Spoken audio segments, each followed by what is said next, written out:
Пробую те, що раніше не пробувала – торт принцеса. Дивіться, що написано «Фьоста тузда імас» – перший день меси. Торт принцеса – це традиційний шведський торт або тістечко, що складається з повітряного бісквіта, кондитерського крема та толстого шару взбитих вершків.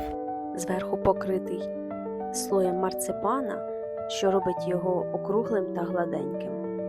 Покриття зазвичай зеленого кольору, вкритого сахарною пудрою, а також прикрашено марципановою трояндою. Спочатку називали грьонторта – зелений торт, а згодом отримав назву принцеса торта або торт принцеси.